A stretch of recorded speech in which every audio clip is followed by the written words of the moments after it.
I told you yesterday how honored I was to be out in Houston, Texas on Sunday. Went out there and supported Greg Abbott, our great governor, the free state of Texas. He's running for re-election. If he wins, and I think he will, he's going to be the longest-serving Texas governor that we've seen, and I'm here for that. It's Governor Greg Abbott. Greg, how are you? Good to see you again. I'm doing great. To your audience, welcome to the governor's mansion in Texas. Well, we were not at the mansion on Sunday. We're out in Houston. I'd never even heard of that place. It was an amazing backdrop with the cityscape of Houston behind us. The winds kicked up. The audience was energized to have you tell everybody you're going to be running for re-election. What's the thought process there? Because many people thought you might run for president, you might run for senator, maybe you're going to go into private industry. I love you as the governor of Texas, so I'm happy about it. But how deep a decision does that have to be with you and your family to say, we're going to do this for 4 more years? Actually, it's a very easy one. For one, we enjoy what we're doing, serving our fellow Texans, but also making the state of Texas better. For another, as you are aware, we had a very successful session this past session. What we've been able to do is to take our experience and lean into it to make sure we are truly delivering on what the needs and expectations are of our fellow Texans. So we were able to accomplish a lot the session we just concluded. Now we need to go back again and do even more to keep Texas on the right track. Listen, Texas is the number one state in the country in so many ways. We've got to maintain that status. And I think we can. It was a long time coming for some of this legislative stuff. And I know that you were actually aggravated by it and frustrated by it. School choice was something that we wanted for a long time. You're now going to have an account that you can use that's an education account that you can, lower income especially, bad failing schools especially in those districts, can now take that money and those people will have an opportunity to get private or charter schooling, whereas they never could before. This to me seemed to be a no-brainer. Governor, why did it take so long? I know that you've been working on it for years and years and years, and now it's actually happening, coming to fruition in Texas. But why was it so hard to do? In a way, it was kind of odd. The reality is that most Republican and red states across the country had already passed school choice.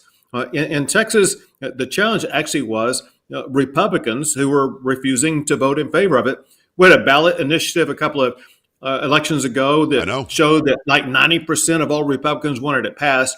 And so I went on a campaign to make sure we elected members to the Texas legislature who would support school choice. When we got that election done, we finally were able to get school choice passed. And I signed the largest day one school choice program in the history of the United States. We had an educator on the stage the other day. I did a roundtable at your launch event. And again, thank you so much for including my daughter Sam and me in that event. When we were sitting there's a young man who was on stage, Joel Enge. And he was talking about an academy that he has in an area that needed better education. You had no competition for the public schools. And he was just beaming. The guy could not say enough about how great this was. Can you make me understand why any Republican would be against allowing people to compete against the public school system that in some districts isn't doing very well? What was the argument? It was really a whole bunch of false narratives. Listen, the reality is in a lot of the, let's say, rural areas of the state of Texas, the school district is the largest employer. The teachers and teacher unions there did not want it. The reality is they simply did not want the competition. And so what we had to do was to explain that passing school choice was not going to destroy public schools. In fact, the opposite is true. When school choice is passed, like we have in Texas now, it injects competition into education, and competition makes the product better for every education platform, whether it's public school, private school, charter school, or homeschool. And so we will see all schools doing better. And at the same time, we wanted to make sure that our public schools would have the best teachers. So I signed the largest teacher pay raise in the history of Texas to make sure we attract and retain the best teachers in our public schools. Competition makes all business better. I'm not really sure I understand why there was any pushback at all. Competition will make the public schools flourish. They should have to compete to get our tax dollars, our education dollars. I love what you're doing here. It's Governor Greg Abbott, the great state of Texas, running for re-election, by the way, next year, and we have the launch event on Sunday. Let's talk about national politics just for a second. You said something last week that you're going to put 100% tariff on anybody moving from New York. Obviously, that was in jest. People took it seriously. How he's mean, he's bad, he's saying that. But when you see something like Mamdani becoming the mayor of New York starting January 1st, already talking about confiscating buildings from owners and just owning them in the city, talking about government-run grocery stores, talking about a 2% increase on anybody who makes any money in New York City, and they're already paying 10.25% in New York City. What do you make of that? We're living in the free state of Texas, where you have tried, and I want, as a Texas resident, for you to lower taxes, give me more freedom and liberty, get the government out of my business, when you're seeing somebody literally say, government is here to solve your problems in New York. So, Joey, it was a wake-up call for a lot of Americans when they saw what happened in New York. I would say this day last year, there probably was no one in New York who thought they would, in a year, have a communist mayor of their city, a city that's been long known for capitalism with the capital markets and things like that. And now that city is going to be destroyed by these communistic, socialistic, Marxist policies. And the point very simply is this, it's not just in New York where we see that happening. Look at Chicago, look at California and places like that. My point very simply is all of us have to be vigilant every single election to make sure that we are keeping conservatives in positions to make sure we don't allow it to happen in Texas, what happened in New York, what happened in California and things like that. You know, you've been very, very good at bringing industry in from California. Also, I'm guessing a lot will be coming from New York now and New Jersey in that area because it all went very, very blue. Rick Perry, before you, did a good job with that as well. How have you been able to thwart the blue wave? Because people, generally speaking, are set in their ways. If they're leaving New York because they can't afford it, they're going to come here to Texas and try to change us blue. That push has been, I've been in Texas 20 years now. That push has been on for 20 years to turn us blue. How have you thwarted that, and maybe even Rick Perry before you? Because it would have been easy just to give in. So for one, we've been able to keep Texas red by running on policies and then delivering on policies that matter most to our fellow Texans, whether it be cutting taxes, cutting through red tape regulations, making it easier to live here, having the most new jobs of any state in the United States. But Joe, let me tell you something else that a lot of people don't know. So Texas ranks number one for the state where more people move into from other states than the state. What people don't factor into that is there are Texans that move out of the state every year also. And the number one state Texans move to when they leave Texas is California. Oh, wow. They're not going out there because of jobs, because they're not employers leaving Texas going to California. They may be going out to California because they actually like the policies in California. So here's my point. Every day Texas turns redder by having conservatives from California move to Texas and liberals in Texas moving to California. Well, some of those liberals stay here, though, and I think that it's because of your leadership and because of maybe people like me who have a loud voice. We're making sure they understand you left that place because it sucked. You left it because the policies didn't work. You left it because it wasn't free. Don't come here and vote the same way. I think we've been pretty instrumental in making people understand that, but still, you got, what is it, Go Blue, Texas Blue, where the hell the organization is, they still think that they can get it. Now, they do have all the big cities, but I know in Harris County, where you and I just were 2 days ago, that's teetering. You might be able to make that red again. When I moved here from New York, I was a TV news anchor in New York. When I moved here, Harris County was red. It's blue now. Are we moving to maybe we can get those counties to get back to the free state of Texas, outlook that we used to have? We sure can. And I emphasized the other night and many times before that, this election cycle, our key focus is on Harris County. For those out of state, Harris County is the county in which Houston, Texas is located in. And we are making investments at the local level, at the precinct level, to make sure we register and turn out the vote of Republicans who embrace the policies that we have and remind people that, once again, one election can destroy New York City. Yeah. One election can destroy the state of Texas. So we're going to be working every single day to make sure that we keep Texas conservative.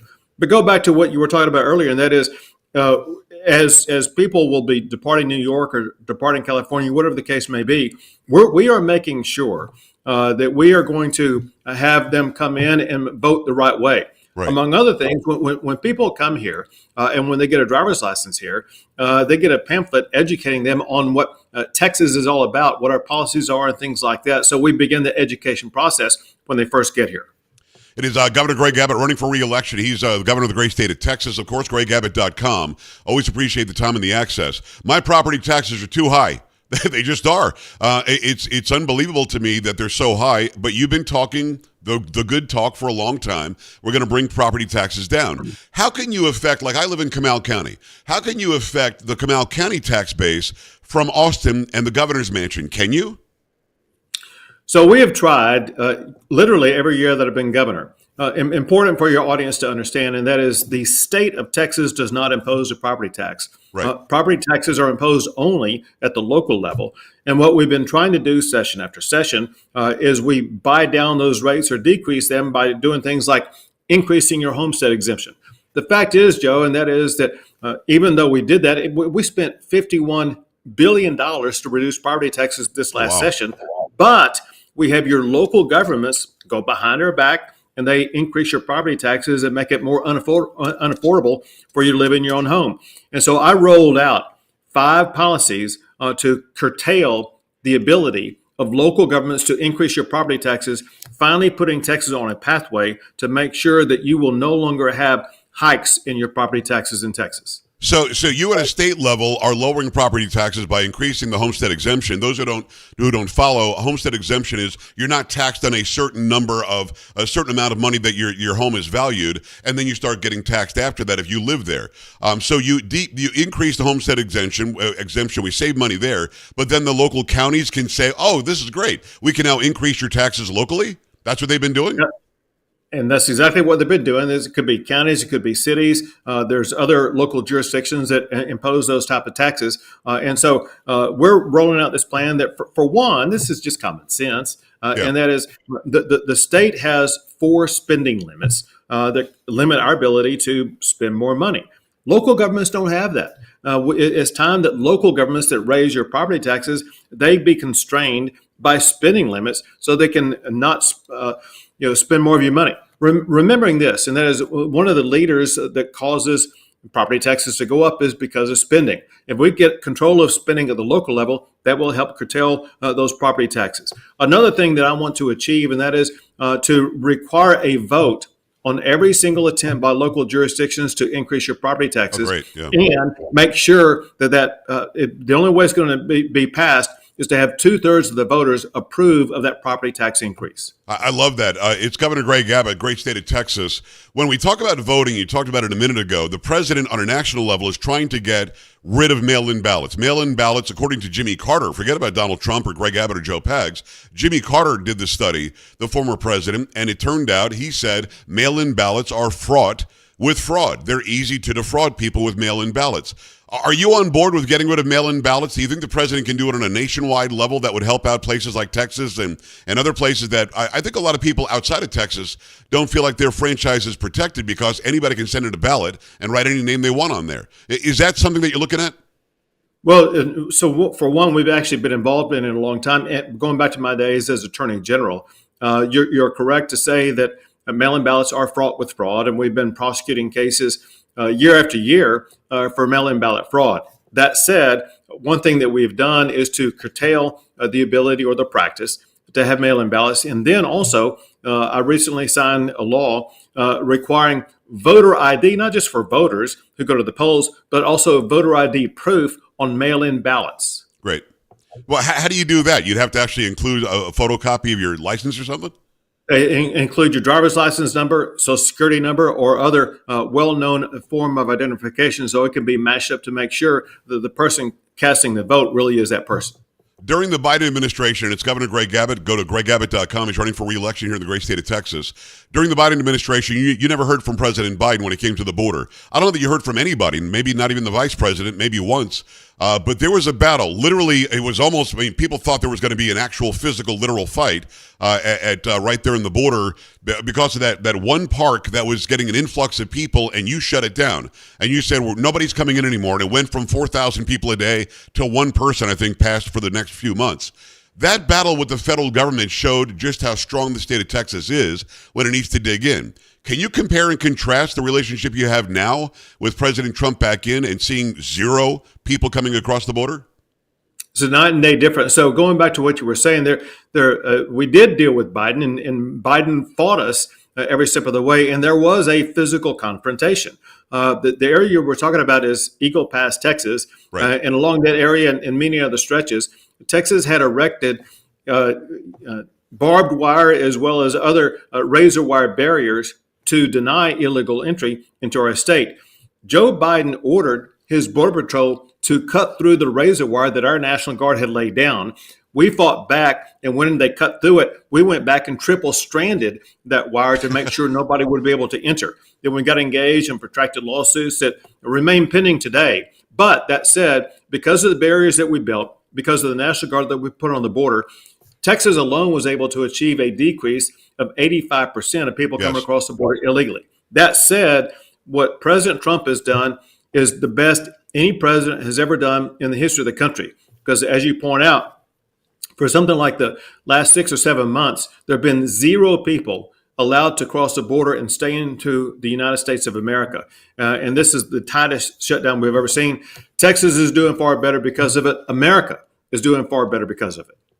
Governor, it was like bizarro world. I couldn't believe it. We were showing the video on my show. We were talking about it every day. You guys would put the concertina, whatever it's called, wire down, and then they would literally go in with a machine and take it out, and then you and Dan Patrick would say, we've got more wire, don't worry about it. Boom, put more wire down. And across the country, they were like, are they going to start shooting at each other? Which, of course, it never got anywhere near that. But how weird was it to have the federal government, to the state with the largest border, have them tell you, you can't shut your border down. You must accept all these illegal aliens coming in.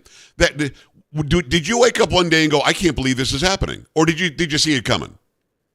So I woke up every day thinking, I cannot believe this is happening. Because to add to what you were talking about, Joe, what the Biden administration was doing, what they were having the Border Patrol and others do, was actually in violation of federal law. Right. All Texas was really doing was trying to enforce the pre-existing federal law that denies illegal entry. Remember this fact. Texas has more than 20 ports of entry.